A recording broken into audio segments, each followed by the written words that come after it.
सभी लोग अपने अपने स्थान पर बैठ जाए की जय। श्यामा प्यारी की जय। वृंदावन धाम की जय। अयोध्या धाम की जय। तीर्थराज प्रयागराज महाराज की वीरपुर धाम की जय। गंगा मैया की दुर्गा मैया की हनुमान जी महाराज की भगवान की धर्म की अधर्म का नाश, प्राणियों में कल्याण, गौहत्या, गौ माता की सत्य सनातन धर्म की आज के आनंद की समस्त श्रोताओं के समस्त भक्तों की अपने अपने गुरुदेव भगवान की अपने अपने माता पिता की सत्य सनातन धर्म की आद्य गुरु शंकराचार्य भगवान की धर्म सम्राट स्वामी श्री करपात्री जी महाराज की जय जय श्री राधे श्याम। सभी भक्त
दान करेंगे।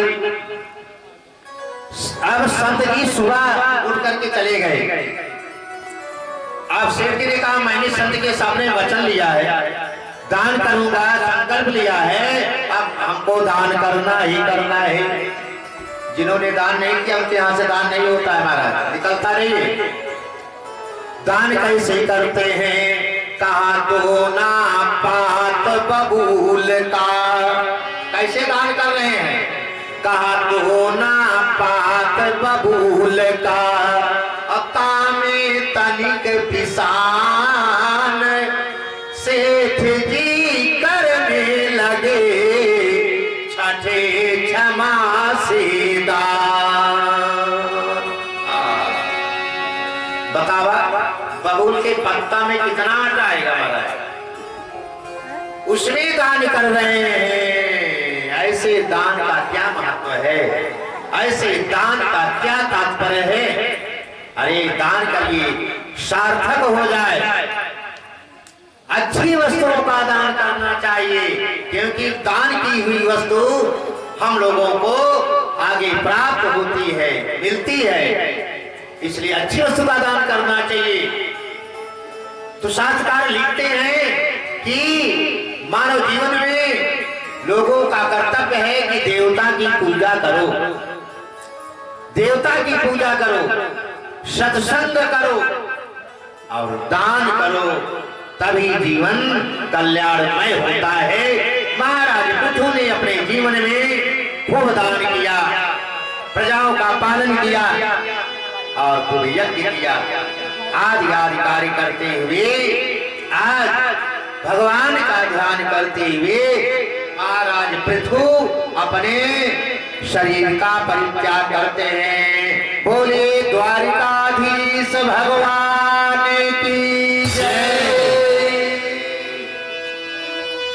हरि नाम के बिना जय हो, जय हो। हरि नाम के बिना,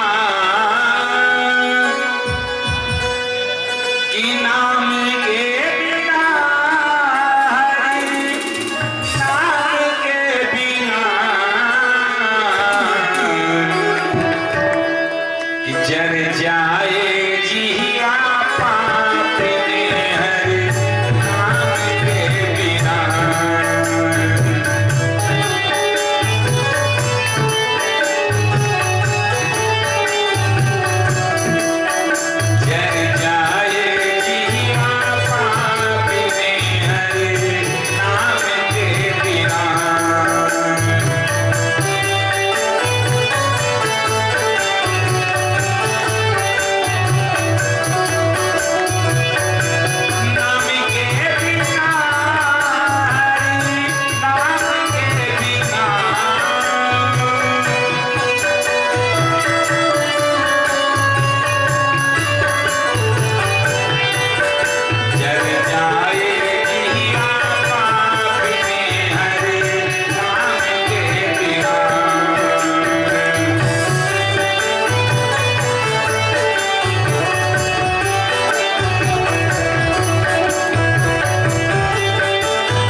बिना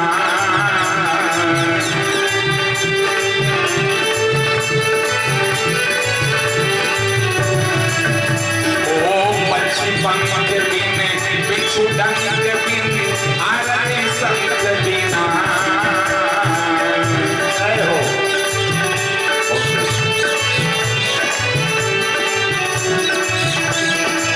गणित अंक बिन कमल पंख बिन गणित अंक बिन कमल पंख बिन निशा मयंक बिना जर जावे जीवा पापिनी हरि नाम के बिना जर जावे जीवा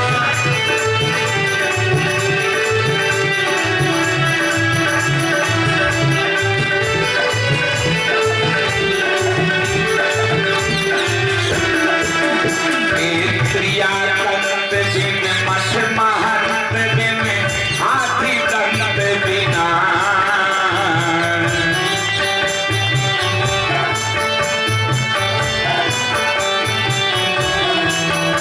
ओ क्रिया कंत बिन मठ महंत बिन हाथी दंत बिना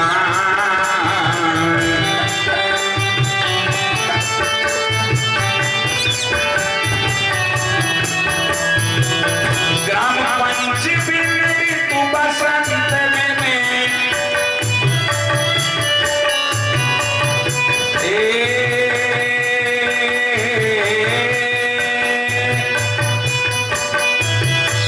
ग्राम पंच बिन तू बसंत बिन आदि अंत बिना जर जावे जीवा पापिनी हरि नाम के बिना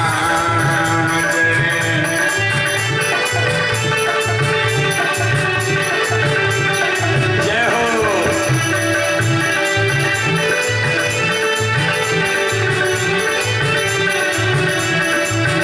जर जावे जीवा पापिनी हरि नाम के बिना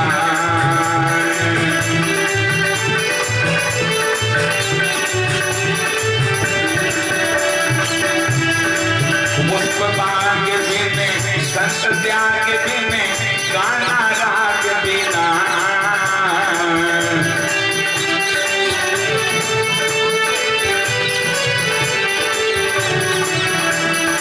पुष्प बाग बिन संत त्याग बिन गाना राग बिना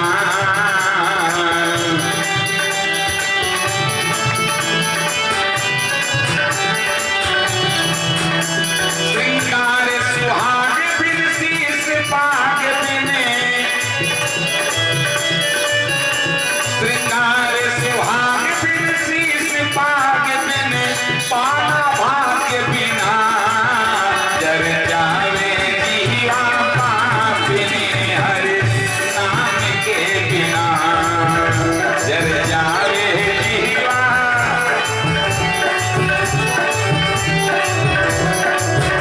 जर जावे जीवा पापिनी हरि नाम के बिना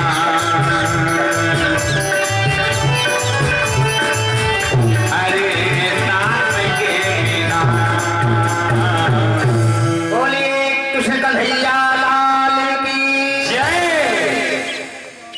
महाराज परीक्षित ने सुखदेव स्वामी से निवेदन किया गुरुदेव हमारी इच्छा है पुरंजनोपाख्यान की कथा आप सुनावें। हे महाराज पुरंजन जो राजा था किस प्रकार से यह हिमालय की तलहटी भाग में पहुंचा और कैसे इसका शरीर नष्ट हुआ कितने दिन तक राज किया आज कथा हमारा सुनावे। स्वामी कहते हैं राजन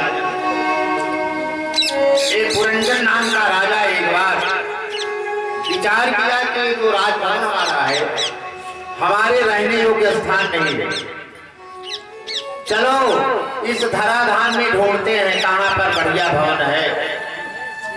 सुंदर राजभवन की तलाश में वह राजा पुरंजन अपने घर को छोड़ करके बाहर निकला और घूमते घूमते हिमालय की तलहटी भाग में पहुंच गया।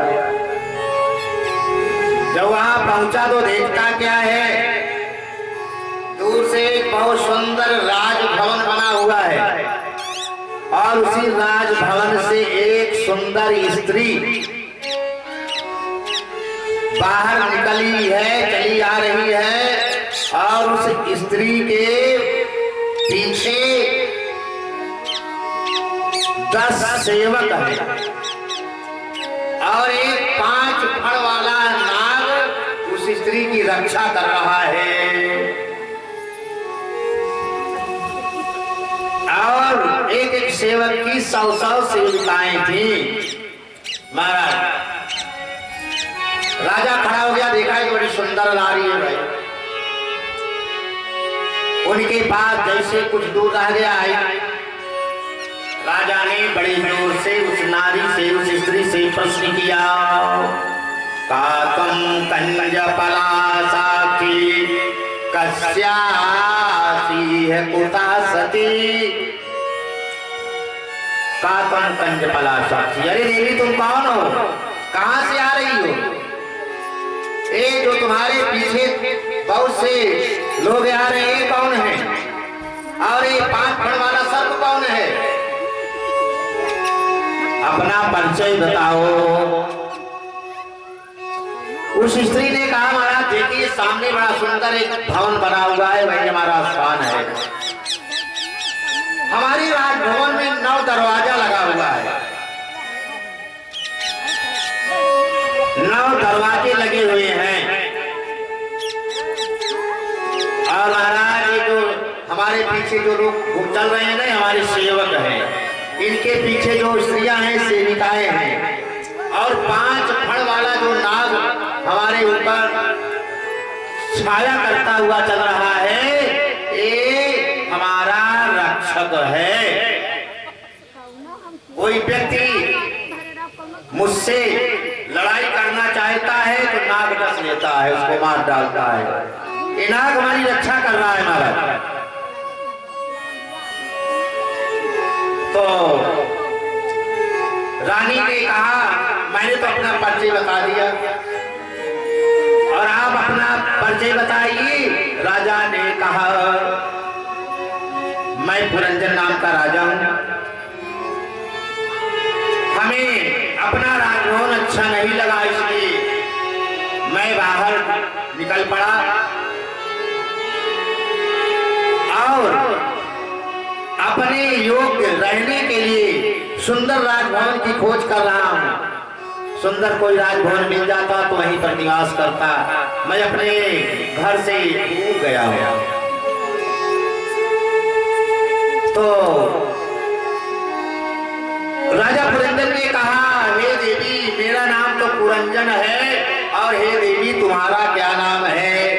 उस अबला नारी ने कहा, महाराज हमारा नाम पुरंजनी है। तो राजा ने कहा, हम पुरंजन आप पुरंजनी, तो चलिए हम दोनों विवाह कर लेते हैं। तो वह पुरंजनी विवाह करने के लिए तैयार हो गई, लेकिन का शर्त है महाराज, हमारा अनुकरण करना पड़ेगा, हमारी आज्ञा का पालन करना पड़ेगा, तभी मैं तुम्हारे साथ रह सकती हूँ।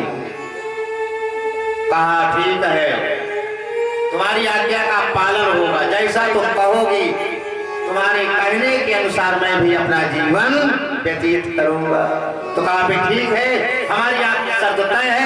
चलिए सामने जो दिखाई दे रहा है, जिस भवन में 9 दरवाजा लगे हैं, चलो हम लोग उसी में चलते हैं। राजा पुरंजनी को साथ लेकर के उसी राजभवन में प्रवेश करते हैं और उसके साथ रहते हुए काफी दिन बीत गया।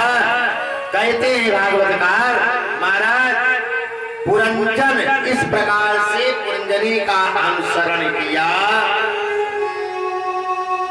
जैसे स्थिता मुच्चलिता प्रयाता निषेदुषीमासन बंध धीरः जलाभिलाषी जलमा ददान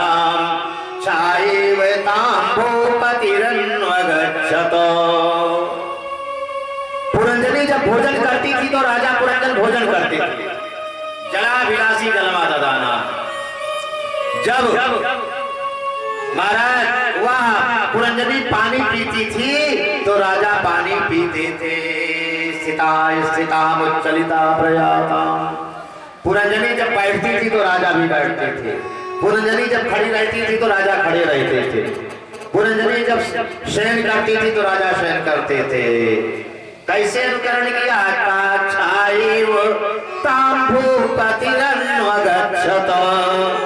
जैसे छाया, शरीर की छाया, जहां आप जाएंगे वहां आपकी परछाई पीछे पीछे दौड़ती रहेगी ना।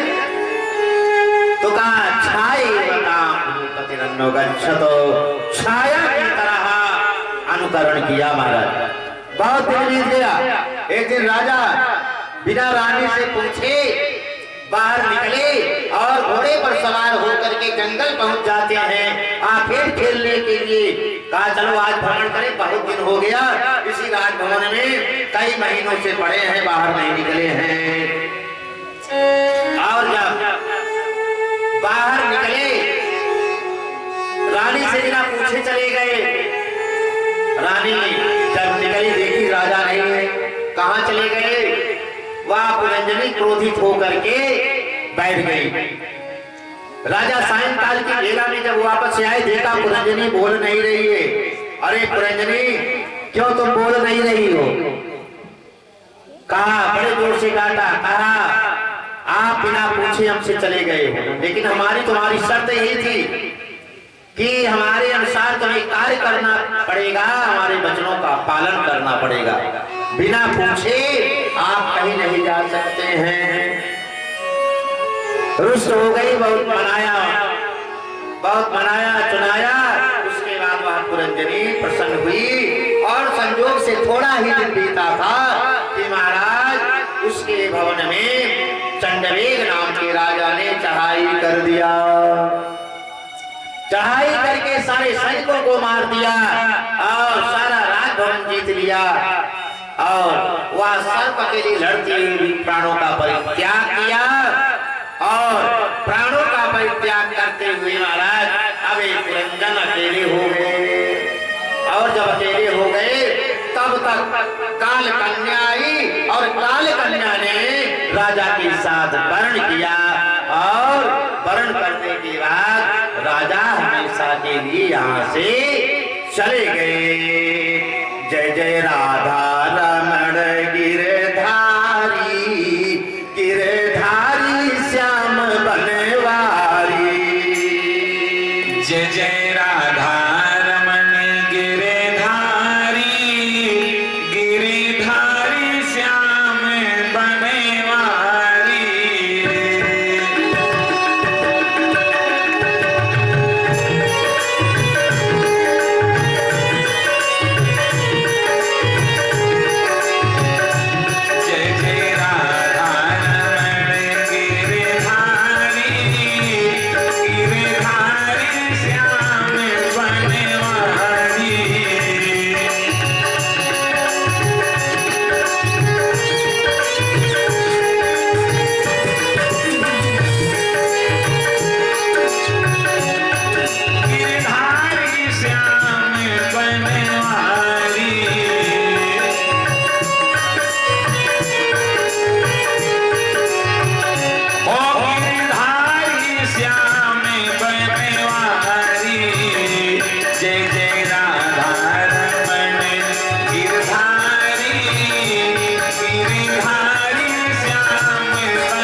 भागवत महापुराण के पंचम स्कंद में प्रवेश करते हैं।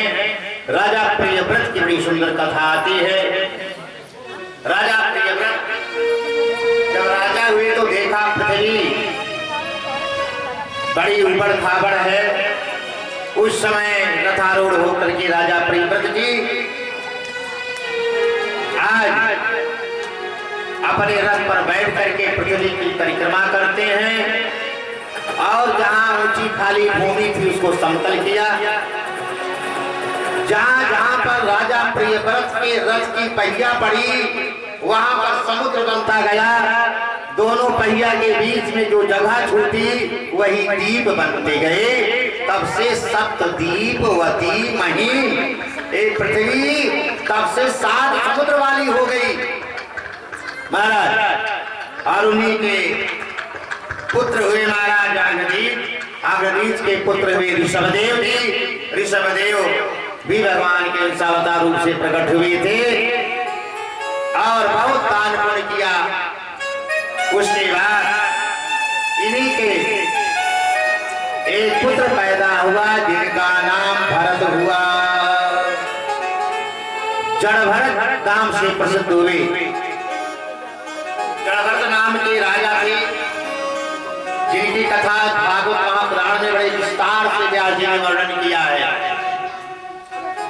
और महाराज ये जड़भरत बड़े अच्छे राजा हुए और जब वृद्धावस्था को प्राप्त हुए तो विचार किया कि चल करके कुछ तपस्या करें। राजा जड़भरत अपने पुत्रों को राज दे करके गंडकी नदी के किनारे चल देते हैं कुलह आश्रम में। जा करके वहां पर प्रणव मंत्र का जप करते हैं।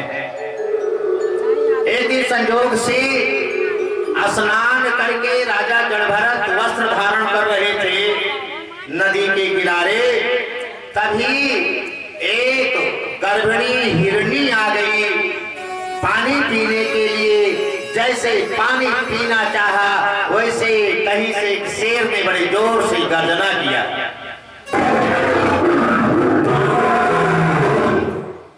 और जैसे गर्जना हुई महाराज वह जो हिरनी थी गर्भवती वह कांपने लगी थर थर थर थर कि शेर तो हमें खा लेगा। डर के मारे वो गर्भवती हिरनी नदी में कूद पड़ी और नदी में जैसे कूदी भगवान की क्या लीला है। उसने अपने बच्चे का जन्म उसी जल में दे दिया और बच्चा पैदा हो गया पानी में। जब बच्चा पैदा हुआ तो पैदा होने के बाद उसमें डूबता है उतराता है। अभी अभी बच्चा पैदा हुआ है तैरना नहीं सीखा महाराज। डूबता है उतराता है। इस बात को जड़भरत देख रहे थे। जल्दी से कपड़ा वपड़ा उतारे कूद पड़े नदी में। कूद करके महाराज गए और उस मृग शावक को उठा करके ले आए अपनी कुटिया में। काए मृग का बच्चा बड़ा सुंदर है उसका लालन पालन किया और लालन पालन खूब किया।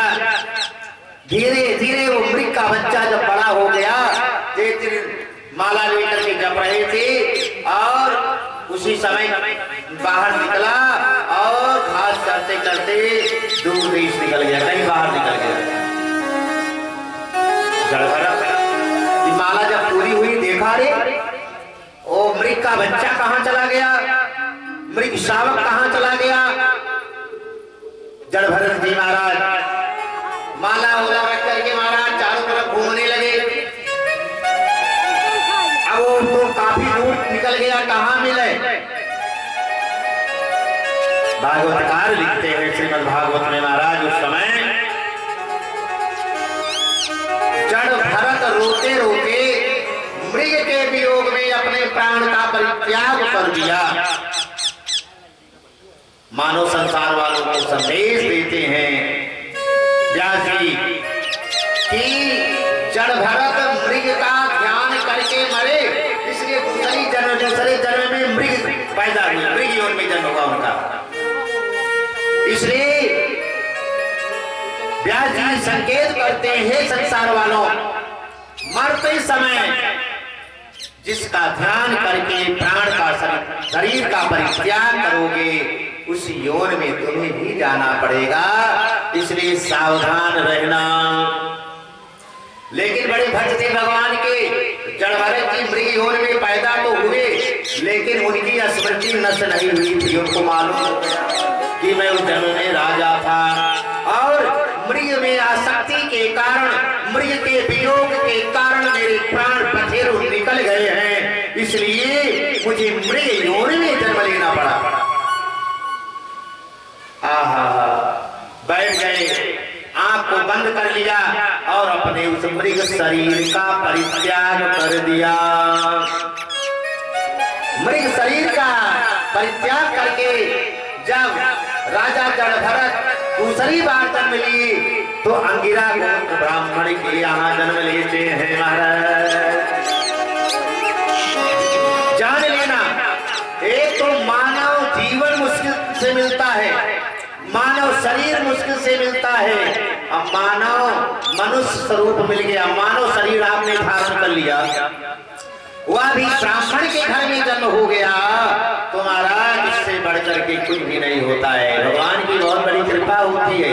ब्राह्मण के कुल में जो लोग पैदा होते हैं, कितनी तपस्या कितना ध्यान करने के बाद जड़ भरत जी जाकर के अंगिरा गोत्र ब्राह्मण के यहाँ जन्म लेते हैं। महाराज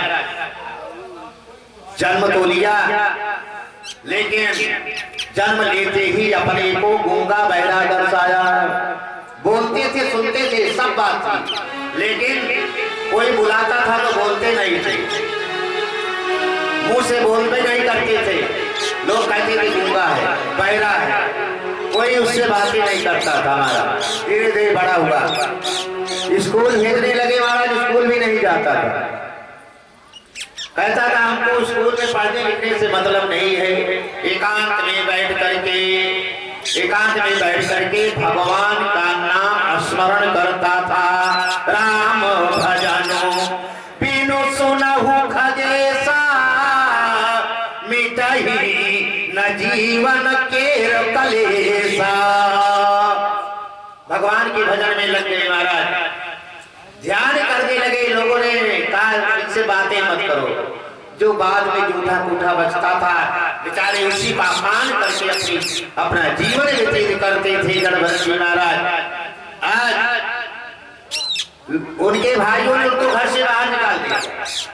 अरे पागल है, पागल, इसको मार कर बाहर करो। पिताजी मर गए, माता जी का स्वर्गवास हो गया, अब भाई मालिक बना।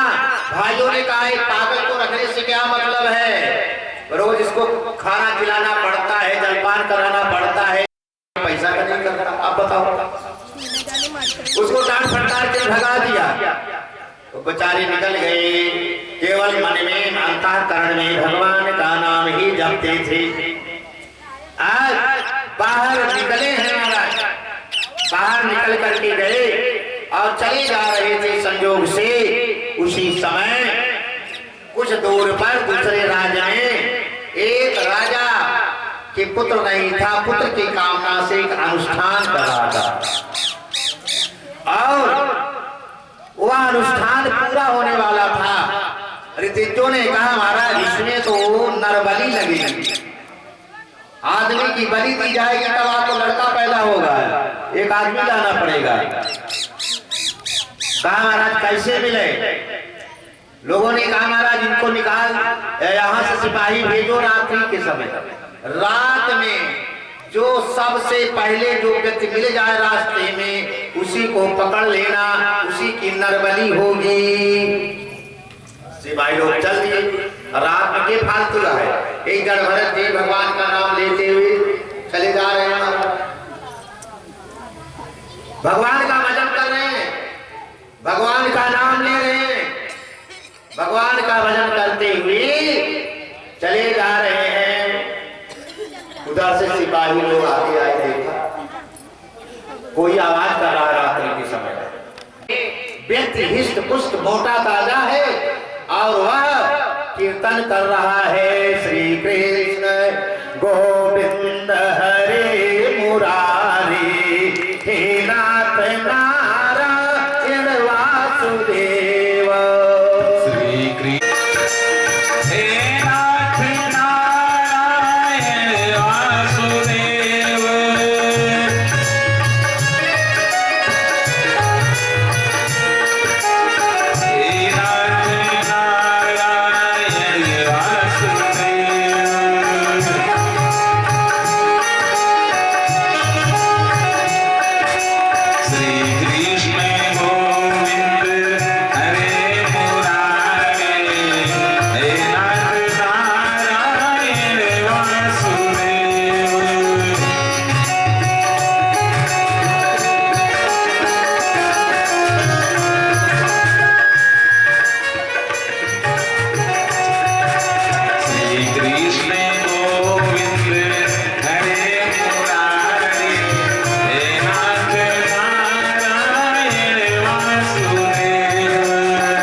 सिपाही लोगों ने जड़ भरत को पकड़ा महाराज, कहा आप हमारे साथ चलिए, लेकर के चलिए, क्या करें अकेले।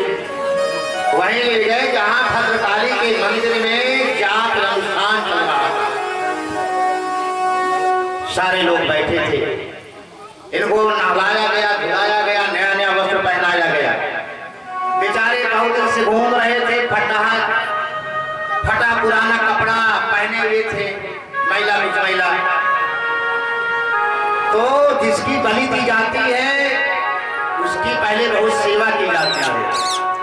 उसको बढ़िया नहलाया धुलाया गया, नया नया वस्त्र पहनाया गया, खूब बढ़िया हलवा रबड़ी मलाई मालपुआ कलाकंद सब बढ़िया खिलाया गया। बहुत दिन से बेचारे भूखे थे, भगवान की कृपा हो, आज कलाकंद खाने जा रहे हैं। बढ़िया बढ़िया भोजन किया महाराज। जब भोजन किया तैयार करा करके बढ़िया सजा उजा करके उनको ले आए, भद्रकाली के सामने बैठा दिया बलि करने के लिए। जल्लादों को आदेश दिया गया, जल्लादों तैयार हो जाओ, तलवार लेकर। जैसे जड़ भरत के कर्णकोरों में बात पड़ी कि हमारी बलि होने जा रही है, जल्लाद लोग तलवार लेकर के खड़े हो रहे हैं। इतना सुनते ही तो आंखों से आंसू गिरने लगा और भगवान का स्मरण करने लगे। हाथ जोड़े, सामने देखते हैं भद्रकाली महारानी विराजमान है। मैया से निवेदन किया, हे मैया, जब कुपुत्र जाए तो माता कुमाता न भवति। पुत्र तो कुपुत्र हो जाता है, लेकिन माता कुमाता नहीं होती है। हे मैया, आपके दरबार में बैठने के बाद हमारी बलि होने जा रही है, मैंने क्या अपराध किया है? हे माँ, हमारी विनती सुन लो, हमारा निवेदन सुन लो। आज हाथ जोड़ करके आशीर्वाद करते हुए जड़ भरत जी भद्रकाली महारानी से प्रार्थना कर रहे हैं। हे काली मैया हमें बर गई जा, काली मैया में बर देदा, हे काली मैया हमें बर देदा।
निवेदन किया, प्रार्थना किया, वैसे आज उस मूर्ति को फाड़ करके मैया का प्राकट्य हो गया, भद्रकाली का प्राकट्य हो गया, काली महारानी प्रकट हो गई हो।